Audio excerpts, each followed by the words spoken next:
Well, hello and welcome to my guest. I'm excited to have you. Colin Jonov. We're here. We're going to talk about some fun stuff today, and I'm really looking forward to hearing your story and sharing some great thoughts and ideas and experiences to those out there listening. So, welcome, Colin. Hey, thank you for having me. I really appreciate it. Yeah, I'm excited. I'll tell you, I am excited to have you. I know you and I, excuse me, you and I met through a mutual friend, in the sports world. And when I heard your story, I'm like, man, I can't wait to talk to this guy. I saw you on social media. I saw you out there in the virtual world, and I said, I have to have this guy on as a guest.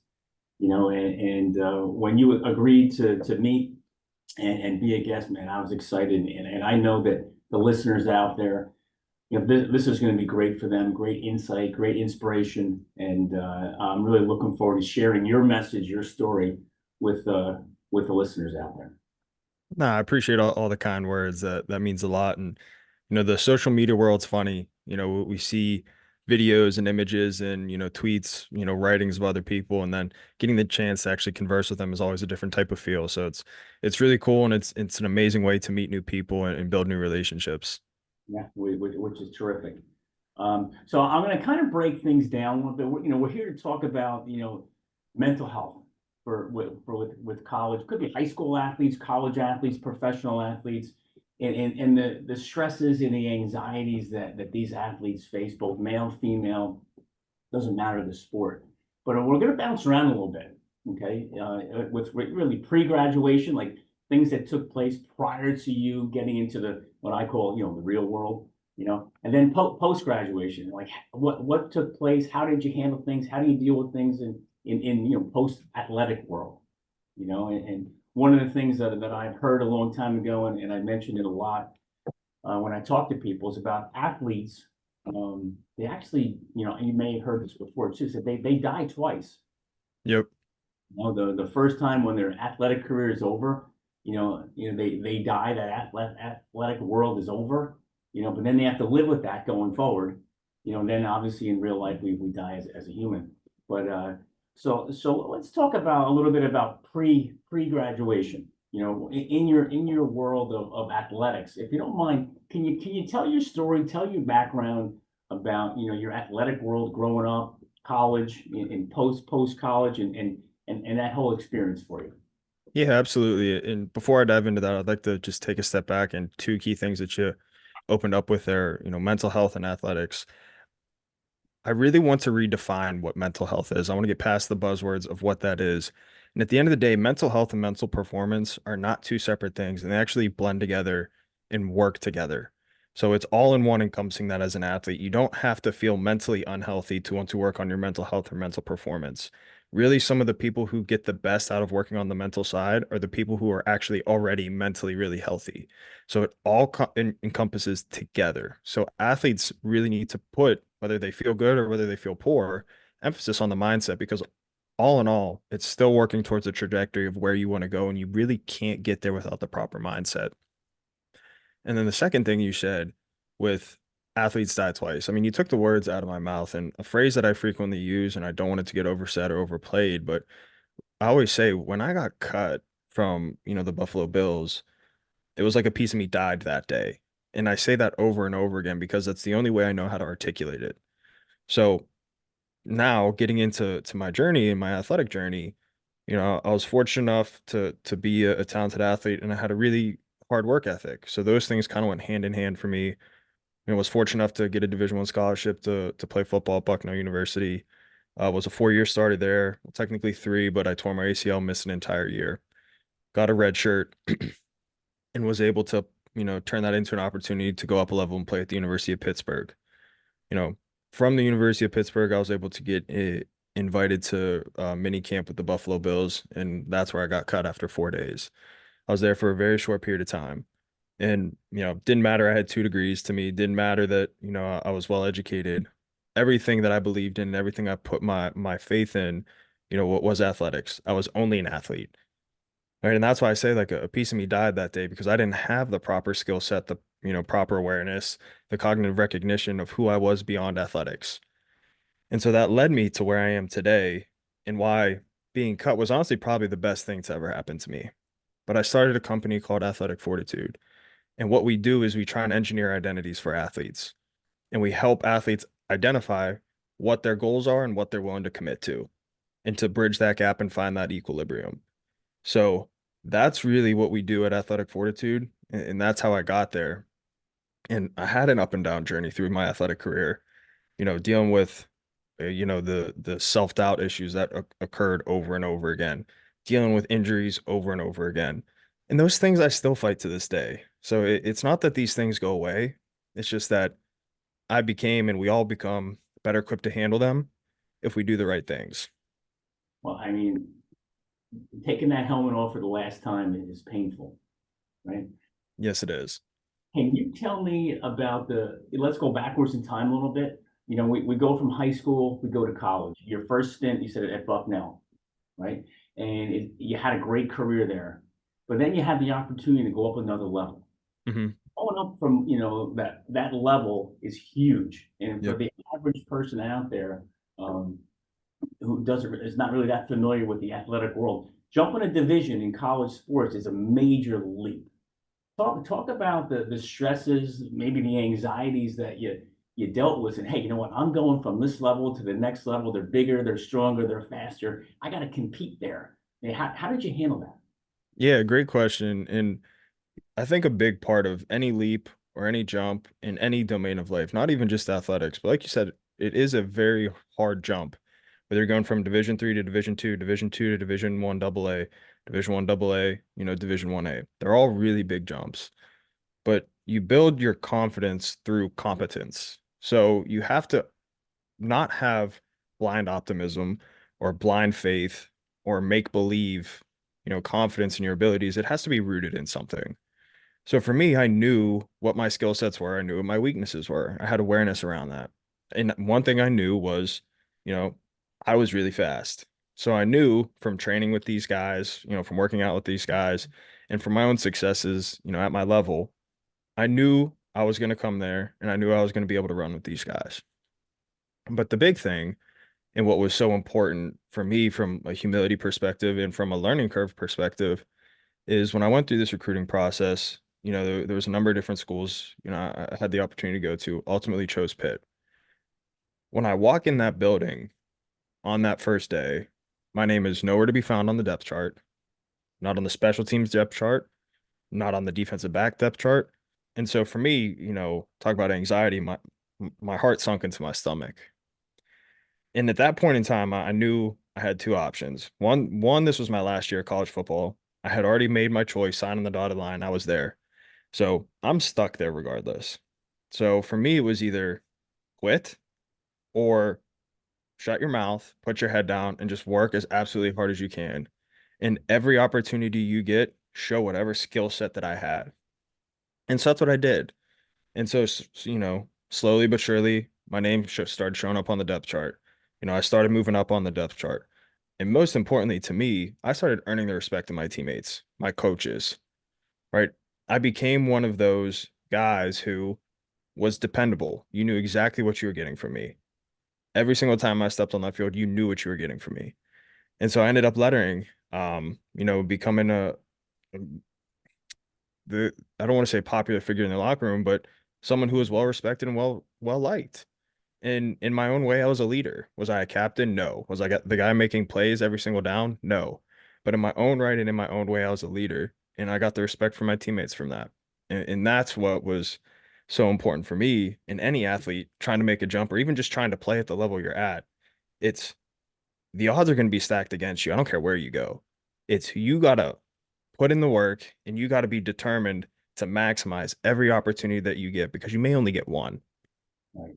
Well, let's talk about that a second. You show up at Pitt, you can't find your name anywhere. You don't know anybody. I mean, I don't know who you live with in the beginning. Did you have a bunch of guys, or are you in your own apartment by yourself? Showing up on campus in Pittsburgh. Hey, you don't see your name anywhere. You don't know anybody. like, where did you go when you all of a sudden, boom, I'm not, I don't mean this is what really happened, but in your mind, like, I'm a nobody right now. Where do I go? What did you do? Who'd you, Yes. So I think the first thing, yeah, I didn't live with any football guys. I lived with, he ended up being the best man at my wedding, but lived with my best friend who didn't play football. He was actually in law school at the time. Um, so I got to give credit to my teammates too. Two in particular, they were the first two guys to introduce themselves to me, welcome me to the team, and it was Phil Motley, Dennis Briggs. Dennis Briggs was a captain, one of the best leaders I've ever been around in my life. Phil Motley was a starter, ended up being a rotational guy. Um, was a senior as well, just great guy, introduced himself to me. So those guys really did welcome me. So that really helped. But, you know, where do I go, right? It was kind of one of those things where over time you build relationships. So you don't want to go in and be the guy that's always shooting off your mouth. At least in my experience, in my opinion, that wouldn't have worked for me. So for me, it came in and I tried to come in with a humble aspect. Like, hey, I know where I'm at. I know what I'm trying to do. I'm not going to see eye to eye with everybody. Everybody's not going to agree with the way I do things, but all I know is my practice and my process. And that's coming in here and that's in the weight room doing every single thing that they tell me and maybe a little bit more, right? Being the guy that stays after, gets extra mobility in, spending time in the trainer's room, getting familiar with those people, right? So making sure that I can do everything within my control or anything that I can influence to begin to take myself in the right direction. Meeting with coaches extra, right? Watching that extra film, and all I know is all I know, right? And that's what I knew. That's what led me to success in the past. And I knew that in one way or another, whether it was playing time or something else, that process was going to give me some level of success. right? Well, all that stuff you just mentioned. How do you hear the words, hey, work-life balance, right?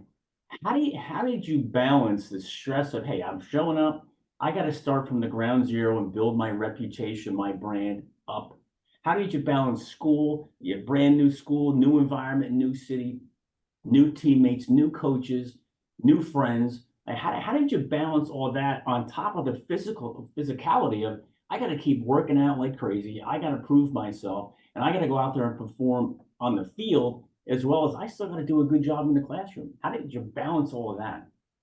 Yeah, it's a great question. And truthfully, I'm one of those people that's a firm believer, and you kind of have to pick and choose what you want in life. The saying that how you do anything is how you do everything, I actually don't really believe in that. And the reason I say I don't believe in that is because there's only so many areas of your life that you can devote your time and energy to. So, social life to me didn't exist. I wasn't out, going to parties. I wasn't out going to bars. I wasn't, hanging out with friends. It was school and football. For me, I knew I could pick two of the three. For me, I picked school and football. I knew I had to get good grades. I knew I had to set myself up for something after football, even though that wasn't really my perspective. It was all football. But graduated with really good grades, and I put everything I could into training, into being the best football player I could be because I knew that, I was out there to prove to myself that I belonged. It wasn't about anybody else. It was about me. Can I prove to myself that I belong here? And so for me, it was I'm going to put absolutely everything I can into this. And so when it comes to work-life balance, you have to know what you want and you have to know what you're willing to commit to. If I just wanted to be part of the team, I could have done that. I could have just been part of the team. I could have, been more social. I could have put more time into my academics. But like I said, there's only so much time and energy that you have. And so for me, I knew what I was willing to commit to, and I was willing to put in that energy and effort to get what I wanted. And although I didn't get the ultimate goal of what I wanted, I got pretty darn close, right? So it comes back to understanding and accepting maybe that you might not have a work-life balance for a little bit. And when it gets into the professional and the real world, there's going to be years, there's going to be days, months, weeks where you have to just put your head down and grind and accept that that present isn't forever. It's just what you're currently faced with. So if you can attack that present and really get after that present, there might be a future one day where you can take a step back or take your foot off the gas pedal. So I'm one of those people that I believe you kind of have to earn in the real world work-life balance, and you have to define what that means to you. Right. And when I look at work-life balance, Colin, I think many times there really is no balance. You're either out Right. of balance in the sports world right now. I got to be completely out of balance. Family, friends is over here. Sports is I'm out of balance this way. Or now when season's over, you need to take a break. Now sports is over here. Family, friends, and getting yourself back together. You're out of balance in that direction. So there's never really I think a perfect balance. You're always out of balance in one way or the other. Right. And I think that the traditional student, let's say, for lack of better words, or the non-athletic person who's out there and they watch what you go through, especially when you think about when you're on campus at Bucknell and on campus at Pitt, they look at the athlete as, hey, well, they get some special things. They get things kind of handed to them. Oh, they gave privileges. So talk to me about how you handle that type of, let's say, stigma, for lack of better words, of, hey, the athlete gets all these privileges because they only see what goes on TV, what goes on in the games. They don't really see what goes on the practice field, in the weight room, the nights of sitting in your apartment or in your dorm where you're in tons of pain from injuries, and they don't see any of that. Talk about how the behind the scenes type of thing takes place, and how did you handle that? So I think there's a couple ways that I want to answer this. And I actually want to answer it first from the point where some people are right that we do create an entitled mindset around athletes. We change the rules a little bit for athletes. In some ways, it's 100% justified, in other ways, it's not. But it's also reflective of society too. And it's one of those things where, talent equals tolerance. The better you are at what you do, the more tolerant we're going to be of bad behavior, other things of that nature. It's not just in the athletic world, but I think it's very easy to see in the athletic world when we have athletes who are constantly getting in trouble, doing things, missing meetings, not showing up on time. But when you Mhm. put them on the field, they're pretty darn good. So you're willing to tolerate more than what you would from someone who's lower on that totem pole. So that's not just in athletics. It's easy to see in athletics, but that's a reflection of society. So that's the first part. The second part is what athletes or non-athletes have no idea, no understanding of is how hard it is. And I can only speak from a football lens because I didn't play basketball or baseball in college. But football, how much goes into it? How much film study goes into it? How much practice goes into it? How much in the weight room, in recovery, in the trainer's room goes into it? The amount of physical and mental pain that goes into it that the normal person can't relate to.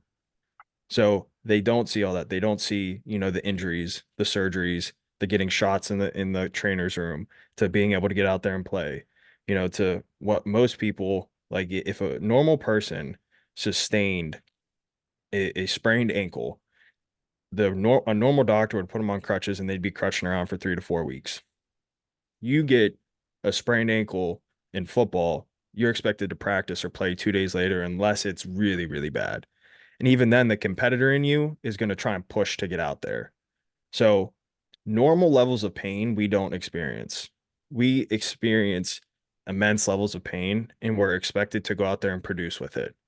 So, when it comes to some of the privilege treatment or some of the things or extensions we may get on assignments, those may not be visibly seen to be warranted, but trust me, behind the scenes, those are earned, right? The amount of effort, time, and sacrifice that we're putting into putting a product out on that field for fans to come and watch, right?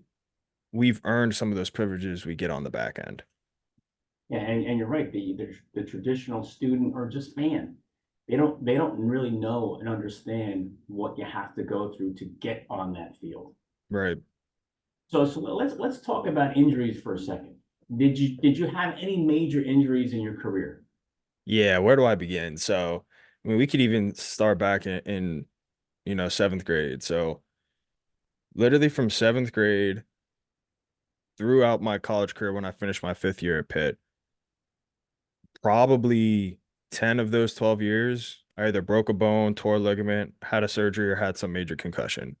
So I can actually date that back to 6th grade because in 6th grade, I had a concussion where I had short-term amnesia. 7th grade, fractured my knee. 8th grade, fractured my shoulder, broke my hip. Uh, Freshman year, tore a ligament in my thumb. Sophomore year, I was okay. Junior year of high school, broke my back. Senior year of high school, I was okay. Freshman year of football at Bucknell, broke my leg. Sprained my LCL, PCL. Sophomore year, broke my shoulder, separated my AC joint. Junior year, tore my ACL. Senior year, concussion. Senior year at Pitt, I was okay. So 3 of those years I was okay from sixth grade till I was 23. So 10 of 13 years I had some type of serious injury. So you're a walking medical chart. Yeah, I'll tell you this too. I had 3 surgeries, knee surgeries in the last 6 months too. Now, today, after my playing career is over. So, you know, I don't know how you handle that all these years. Most guys would quit. Most guys would give up. Most guys would throw in the towel. How did you handle that mentally? Did you deal with depression through any of that? Did you deal with anxiety? Did you deal with stress? And if you did, how'd you deal with it? Who'd you go to and how'd you overcome it? So this is a fantastic question. It's a great segue as to why I started my company too. Because the same feelings I felt when I got cut, my lack of self-worth, my lack of perfect purpose, my disconnect with those around me, I experienced all those same things when I was injured because it was the same thing. My sport was taken away from me, so I didn't feel I had value to give to others. And the problem was I didn't handle those things well when I was an athlete, when I was still playing. It wasn't until I got cut that I learned how to deal with those things. So my answer to you when I played and how I dealt with it, to be honest, I didn't deal with it in a healthy way. It was one of those things, where if I wasn't like crying by myself, I was telling myself to suck it up. Right. And there's an element to that suck it up that I still believe in to this day. But how I get to that suck it up point is a much different conversation in my own head. And so when I was injured and I did have that disconnect and I didn't feel that value to my teammates, it made it harder and harder to come back from those injuries. Right. And I will say for my ACL, it was something that clicked and changed my perspective and changed my trajectory a little bit. But when I tore my ACL, I remember post surgery laying there with my leg wrapped up and just saying to myself, my career can't end this way. And so that was probably the first step in my life where I started taking the right, you know, without any guidance, the right steps moving forward. But so now, like how I handle like these 3 surgeries, and it's a really big point, and it's really important for athletes to understand is anxiety, doubt, sadness, anger. These things never go away. We can't eliminate them. So the way to attack those emotions is to one, accept that they're there and to actually play out, well, why am I anxious? Why am I sad? And understanding those and asking those questions and self-reflecting. And so for me, like the anxiety from 3 surgeries in this most recent one is I may never be able to run and jump again. Right? That is a possible outcome. So I have to accept that. But what also is a possible outcome is that I will make a full recovery and I'll be the exact athlete I was before, the person I was before. So then I can start channeling my energy into the better option or the better future and start working on my mindset like, okay, yes, it's possible this may not recover, but I'm going to do everything I can control or influence, my diet, my exercise, my rehab, the way I communicate with myself, my internal dialogue, and continue to promote that energy in the right direction. I'm not saying that the bad thing can't happen. I'm accepting it, but choosing to channel my energy into the positive thing. And to give you perspective on how I know it works is I'm 3 months out of my last surgery. I'm 3 months ahead in terms of recovery. In terms of my muscle strength in my quad, my muscle definition, 6 months is typically when you start to see the certain strength levels I have. I have it at 3. So it's like you can choose whether or not to accept defeat and be negative and say this isn't going to work, poor me, or you can understand your emotions, understand those feelings, and then channel your energy in the right direction. And that takes a lot of willpower, right? It takes a lot of mental strength. So if you go backwards in time just a second, right? At what point in your career was it high school? Was it college? Was it Bucknell? Was it Pitt? Was it after you got cut from the Bills? When did you realize you had that type of mental strength to be able to put yourself on that other side in a more positive mindset? It probably wasn't until about 2 years ago when I was finished playing it and I really got to a point of education. But one thing you said real quick that I want to touch on is the willpower and mental strength. I think we believe a lot of things in life that contradict one another. So if I want to be someone who's mentally resilient, or I want to be someone who has high willpower, I can't live an easy life. So if I want to be mentally resilient, I want to be tough, I want to have willpower, I have to build those muscles. And that requires me going through hardship. So when it comes to adversity, one, I actually seek out a little bit of adversity every day. Now, am I going out and hitting myself with a hammer? No. But to build resiliency, right, I do things that I hate that are good for me. I diet. I know it's a popular modality right now, but like I take cold showers. Someone tells you they like cold baths or cold showers, they're lying to you. They suck. Okay. Painful. Yeah, those things suck, but I do them because I know, not even from the scientific benefits of what I'm going to get, but because I know it's good for me, but I hate doing it. Right. So like I seek out adversity. But then when real adversity hits, I'm a little bit more equipped to deal with it. And I can have the perspective of, yeah, this sucks, but I know I'm built for it and I know it's going to make me stronger down the line. It's the old cliche, like what doesn't kill you makes you stronger. Like that applies in a lot of areas of life. And I'm a firm believer in the more adversity I can take on, the more equipped I am to overcome it. And so for me, like when did I come to this like realization of how to handle these things? So it was honestly probably a year or two after I got cut from Buffalo, where I just went into this, I'm very linguistic, right? I'm very descriptive of my words. I wasn't depressed. That is a road I don't want to go down. I was in a darker place. I didn't recognize who I was. I was, acting uncharacteristically of who I was. So what I did was I began to self-educate. I began to self-reflect. I began to ask myself those questions. I began to talk to sports psychologists. I began to talk to current teammates or current athletes, former teammates to really identify like, hey, maybe what was I feeling was other people feeling it. And that's how I got to like the root of identity and my understanding of identity. And through research, education, again, talking with more people, what I really came to understand was we don't have dynamic identities. Most of us walk around with fluid identities. And again, coming back to how I describe things in my life, fluid identities are being chosen for us. So for my entire life, I was letting outside factors determine who I was, and I was not bringing my actions to conscious awareness of who I was. So, dynamic, what that means is my identity is always changing. But the caveat to that is I am actively choosing that and I am actively aware of who I'm becoming. And we can dive into identity, but it wasn't until about like 2 years ago that I really kind of came to this realization. So 2 years ago, that puts you 24-ish years old. Yep. You've experienced how many years of football in your life up until that point? Yeah. So it was about 16 years from the time I was like 8 years old to like 24. So 16 years.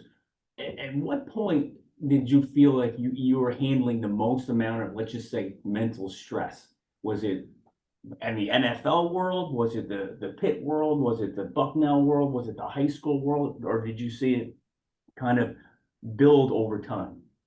It definitely built over time because I can pinpoint, 10 different times throughout my college career where I felt immense amount of pressure, self-induced pressure, anxiety, things of that nature that derive from different things. If I had to pick, one, honestly, the most pressure I ever felt in my life was when I got cut from the Bills. Like that was like a wall of crashing down pressure on me of that this sport, this is probably the last time you would have ever played this sport. So that's when like the most like anxiety just hit me. In terms of my playing career, I probably felt the most pressure at Pitt because I knew like at Bucknell, like I had, for lack of a better term, I had leeway. If I made a mistake, it was okay. Like I didn't have to worry about getting benched for making a mistake. At Pitt, it was every single rep had to be near perfection for me to hold on to a job, for me to get looked at, for me to hold on to where I wanted to be. So I would say Pitt from a performance perspective is when I felt the most pressure. All right. So you're at in the Buffalo camp. You're there for how many days? 4? 4 days, Talk to Thursday to Sunday. Okay, so talk to me about how, what took place during those 4 days. what was going on in your mind? And then how did they approach you to say, hey, let's listen, Colin, it's over. And then how did you handle that conversation and who was it? How did you deal with it? You know, I can't remember if we had talked previously about this, but you gave me a perfect segue into talk about how much I love the Buffalo Bills and that organization. Before I get to them, I'll talk about my experience performing those 4 days. Um, it was the best 4 days of football I'd actually played in my life by far. I think part of that is due to their schematic system and where they had me playing just enabled me to kind of thrive with my own skill set. But I thought that they were phenomenal communicators throughout that 4 days and even when I got cut. So they were really good at coaching how to play. They were really good at explaining the schematic side of things. So when we went out there, it was easy for us to kind of plug and play. And I was able to, for me, it was like in my mind, I was going to make the team. In my mind, it was they were going to sign me after mini camp. I was going to have, I'm going to be in regular camp. I'm going to come there. I'm going to earn a spot.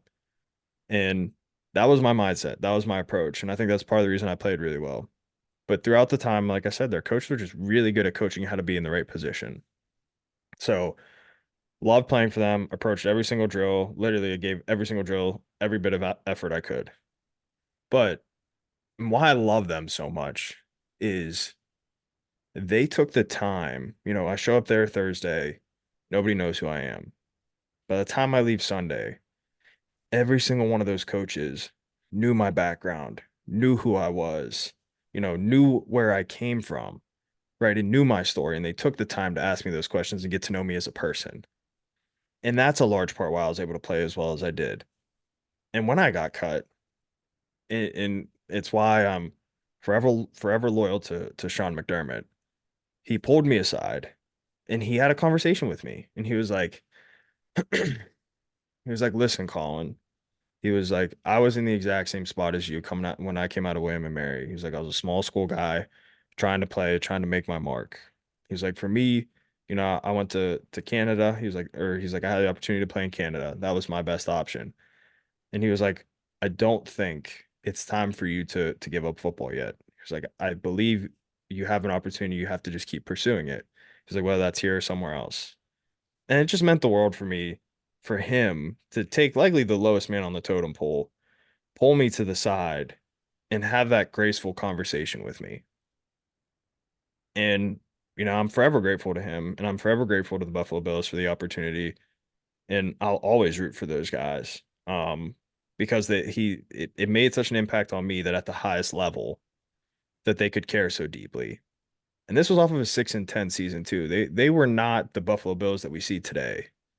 So any negative criticism I ever see of that organization or McDermott or anyone else, I tell people you have no idea what you're talking about. Just shut up, because that is a championship culture, and they will be champions. It's just a matter of time.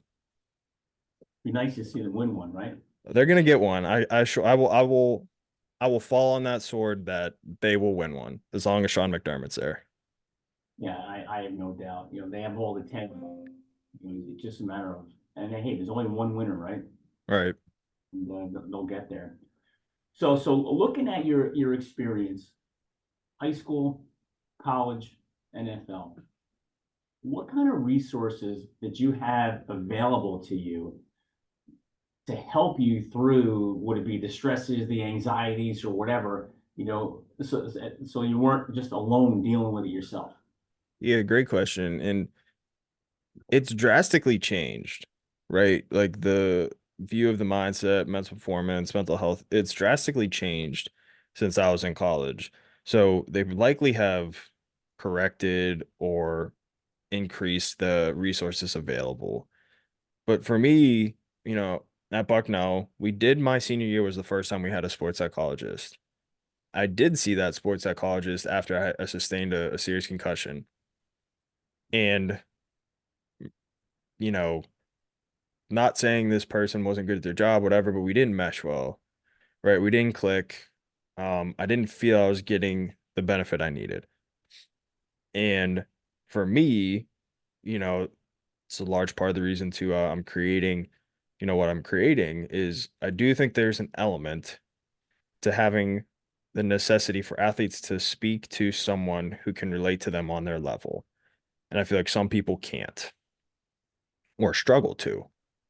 So that's, number one in my experience at Bucknell. Number two at Pitt, and I'm sure that they might have. I just don't even remember them bringing up a sports psychologist when I was there. Now, that's probably just my own ignorance or lack of me being able to remember one of our millions of team meetings where they had articulated that. But at that time, too, I wasn't into understanding the power of the mind. So that's my own fault as well, is I didn't want to be soft. I bought into that stigma, right? So I didn't want to be soft. I didn't want people to think I was mentally weak. So that's on me too. But I felt that there was in general a lack of resources or a lack of obvious resources to increase our mental performance. Okay. So can we talk about that moment at Bucknell when you were talking to the sports psychologist and you felt it didn't click? Like Hmm. what wasn't clicking? What were you looking for? What benefits did you want that you feel you weren't getting? Like, hey, I need to talk to somebody else. Yeah, great questions. I think it's a communicatory process. So we started just like having a conversation. I'm coming off my concussion, like probably still a little foggy, wasn't feeling ultimately confident in my abilities. And so really before like asking any questions, diving in deeper to why I was feeling these certain things, he just immediately started saying, "Oh, but you're so great in this." And I hadn't been playing well. So like I knew that was a lie. I knew that wasn't true. So it was probably my, couple of my lower grades of the year, if not my lowest grade of the year from a game, was the last game I played when I sustained my concussion. And he's in here, he's like, "Oh, but you're so great." And I'm like, I had the at least the awareness to know, like, okay, this guy's never seen me play. He has no idea. I don't even know what he's telling me. So immediately I kind of just like closed off, or put my guard up, shut down. So yeah, it was just one of those things where I didn't think he asked the proper questions. I didn't think he could relate to me with the struggles I was going through from a performance perspective, from the injury perspective.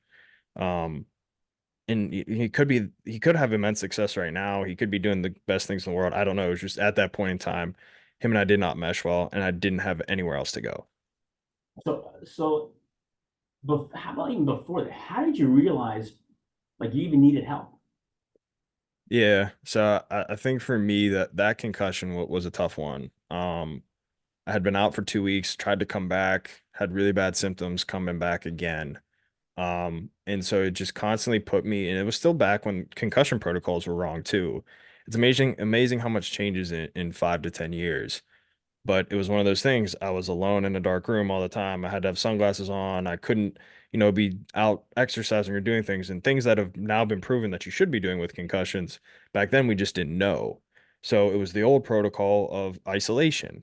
And I think isolation is one of the worst things we could do for anybody. So I was isolated in my room and just constantly in my, bath of negative thoughts. And it got to a point where I was like, man, I can't come back and play successfully if I'm sitting here thinking this negatively. I know we have this sports psychologist. I reached out to my trainers, like, hey, I'm having problems. I think I would benefit from talking to this person. And it's tough when you feel you're all alone, right? Yes. You feel like, hey, I'm the only one dealing with this. Nobody else has this problem. How do I handle it? Is it just me? And if I go back umpteen years ago, Colin, when I was playing, way before you were even a thought in your parents' head, um, anxiety, depression, stress, it was just swept under the rug. Yep. You know what I mean? You're like, if you were there was something wrong with you, Yep. how society looked at it. And I can just remember, I had a couple of injuries myself. One was I had my right shoulder reconstructed. I cracked my L5. I had two broken thumbs, and not even close to the laundry list that you have, but enough that, when I was a freshman in college, when I had my shoulder done back then in 1984, you were in the hospital for a week. What Jeez. now you're in out today. Yep. And sitting there in the hospital as a freshman, and the hospital was about maybe 10 miles from campus. You're alone, and you're just sitting there staring at the TV. And the coaches came in and they visited for a little bit, then they had to leave. A couple of my buddies came in for a little bit, then they had to go. Then you're just sitting there and you're thinking like, how long is this going to last? And then the pain. that you're dealing with is just tremendous. And then the rehab, you got to start, and it's just painful, So to me, it turned into some, post-traumatic stress. Hmm. And so my question to you, in your current young life, you're a young guy. You got a long way to go in life, right? Are you dealing with any type of post-traumatic stress from the game, from the stresses that you're dealing with now? If so, how do you handle that? How do you deal with it? And then what kind of advice can you give to the young guys or girls that are out there now they're out of the college world, they're out of the athletic world, but they're still feeling the stresses of being in it? Yeah, great question. And my answer is yes. And I think every athlete feels that to some degree. And so how do you combat that, right? And I think it goes back to the conversation we talked about earlier is there has to be some level of acceptance. Now, in theory, very easy, in practice, very hard to understand that I'm going to have negative emotions. I'm going to have, post-traumatic stress as you described it, and having a number of these different feelings and emotions that are real. And we can't sweep them under the rug. We can't neglect them. We can't pretend and tell ourselves they're not there. But the number one thing is we have to face those head on and we have to unpack them.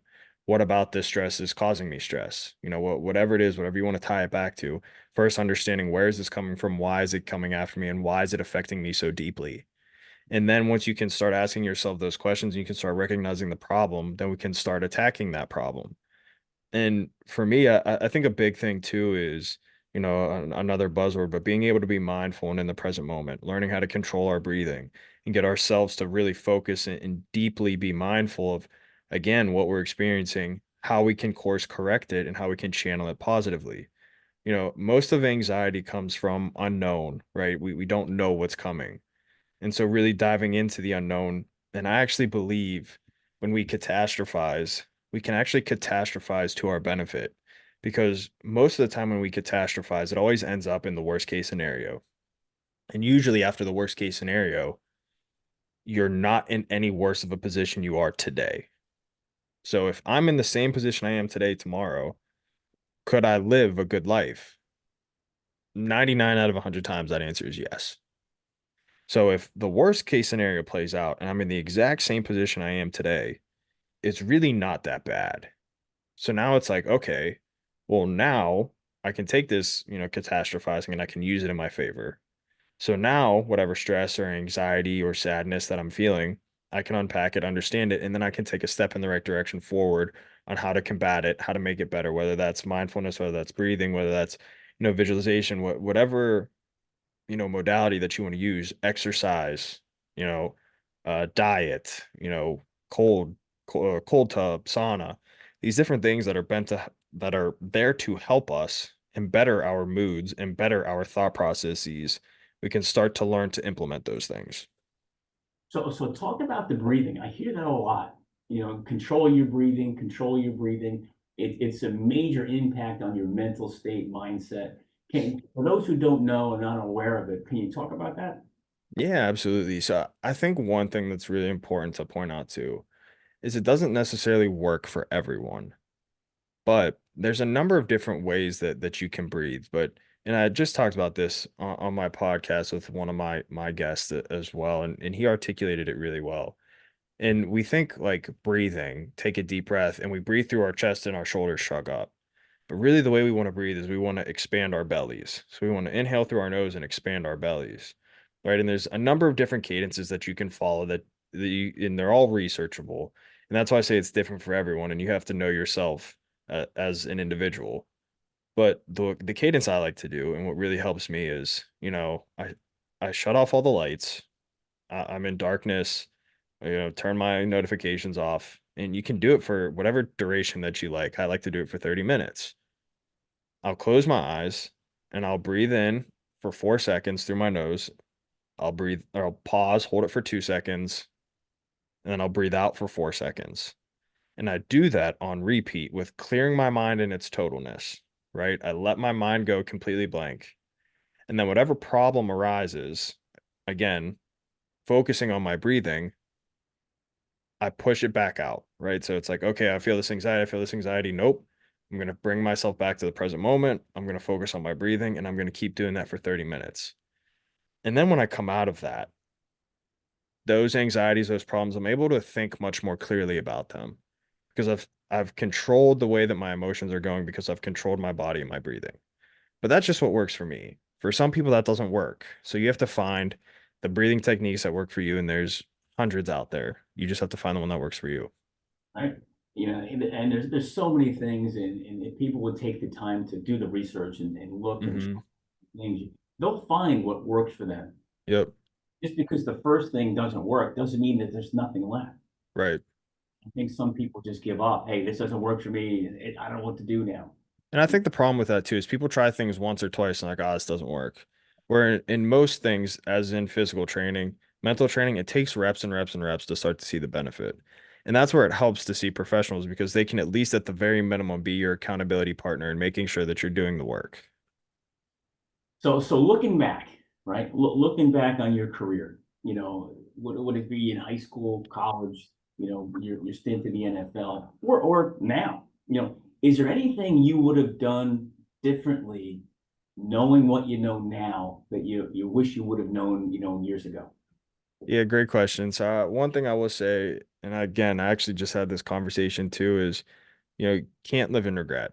Yeah, I have zero regrets because there's no way to definitively prove if I made a different decision that something would have turned out better, worse, or the same. There's no way to know, so I don't even play that game. Obviously, the hindsight's 2020. Everything I know now, I wish I would have known when I was younger because I would have became a better athlete. But in that same breath, I can't control that. So I don't even go down that path. I think the number one thing is, for young athletes, if you're looking to improve, if you're looking for any type of advice, it's to really take the mindset piece serious and to really dive into the depths of what that can do for you, not only in your athletic career, but in your own, self-competence, self-confidence, self-esteem in your life after. That's the biggest thing that I wish I could go back and tell myself. All right, great. Well, I got two more questions, and we'll wrap it up. Let's do it. Well, the first one is the young guys today, the young athletes today, or girls, women. They're sitting there, they're feeling whatever they're feeling, and it's not good. What advice, what's the first step they should take, if they're feeling not in the right space, other than sitting there alone and worrying? What's the first step you think they should take? That's a great question. The first step, if you're not feeling good or you're not where you want to be, the first step is one, identifying where you want to be. It's where do I want to go? What do I want to achieve? Okay, then it's like, okay, what have I done to be worthy of that? Because if I'm not where I want to be, then I'm not worthy of that. And so to become worthy of that, you have to identify where you want to go. You have to identify what it takes to get there. And then you have to start taking those action steps. Right. So if I'm in a tough spot, or I'm thinking negatively, or I'm anxious, or I have anxiety, it's understanding where do I want to go? How do I get there? And in that process, you're going to understand, okay, this is where I'm at, and this is how I get out of where I'm at. And so that's like the first step that I would take. If I'm in a tough spot, I'm in a tough emotional place, it's okay, where do I want to go? How do I get there? And how do I get myself out of where I currently am? It's almost like bringing the future into the present, Yes. which is awesome. So advice to high schools, colleges, what advice can you give them? Hey, this is what the schools should be doing. This is what the kind of resources should be available to these young athletes that are out there that are still growing, maturing, both physically and mentally. What kind of changes do you think should be out there in the school systems, and what recommendations do you give to the schools? Hey, you should be doing this. No, great question. I think ultimately what I want to build is to have an avenue, one-stop shop place for every athlete of any level to be able to go to and get everything that they would need to be healthy.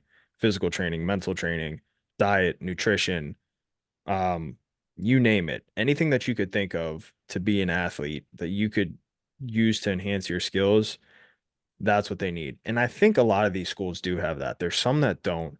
There's some that don't have great individuals in that department. And again, I'm generalizing, not speaking about anywhere specifically. But I think one thing that's missing in the industry that I have identified in that I frequently have conversations with people in the spaces. For me, the big thing is around, you know, identity and crafting an identity. And, I frequently use the term engineering your identity because that's what you're doing. You're constantly engineering and creating and adapting your identity and what that means. So what I really want to see with athletics, collegiately, high school, professionally, is helping athletes understand who they are to their core. Who are they to their root human being of who they are? Because if you stripped football from them or basketball or, tennis or golf or whatever that sport is, when you strip that from them, or when you strip a job title from someone, it's who are you and how are you going to continue to progress and grow moving forward? It's amazing what's out there, right? And when you say when you strip that title, that sport from them, people just wonder, like, who am I? Yep. So athletic fortitude, tell us about that. Yeah, absolutely. So there's a couple different dimensions to what I do. I'm actually working on some partnerships right now, which could be really exciting and really cool moving forward. But at the root of what we do, I have a content creation side where I have a newsletter and I have a podcast that I release every single week. On the podcast, we've been interviewing professionals in the mental performance space. The new series that we have coming out is we're going to start, interviewing former players, current players, and coaches. So we have a player coach series coming out on how they attack the mental side of the game, leadership too, things of that nature. Then what we had been discussing with the, sports psychologists, mental performance coaches, was just the different ways to bring out the best in yourself. So what they do from a scientific standpoint or their own practices to help bring out the best in athletes. So now I'm trying to mirror those with the professionals and then the athletes and coaches themselves. Then I have my newsletter where I write about a lot of these topics, right? How to enhance your mental performance, how to be mentally healthy, how to, be driven, motivated, disciplined, obsessed, things of that nature. So that's all the content creation side. Now, the other part of it is I actually do work with professional Olympic athletes in group settings, and we really try to bring out the best in one another. That's where we're trying to simulate that environment of your core five people that are going to enhance your skills. And then I've started to take that to the high school levels now too. So that's what we do at Athletic Fortitude. Like I said, the dream I have is to build this into a place where athletes can get every resource that they need to be the best that they can. So how do they get a hold of you? Yeah, absolutely. So you can on Instagram, it's athletic.fortitude, or on um, Twitter, Instagram, it's at Colky Jonov 10, COLKY JONOV 10. Or you could go to athleticfortitude.com and everything is there. So that's where all my stuff is. That's where you can find me. Please reach out. Well, I'm sure there's gonna be a lot of people when they hear this are gonna reach out, for your support, for your help. 5 years from now, where do you see this? Yeah, it's a great question. People ask me that all the time, and I think sometimes it's good to have like target goals where I want to be, and sometimes it's good to just be immersed in the present moment. Right now, it's one of those times where I'm just immersed in the present moment.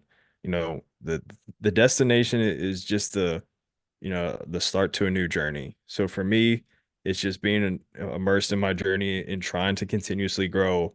Obviously, I love the podcasting game. I love writing. A lot of my focus is going to there right now.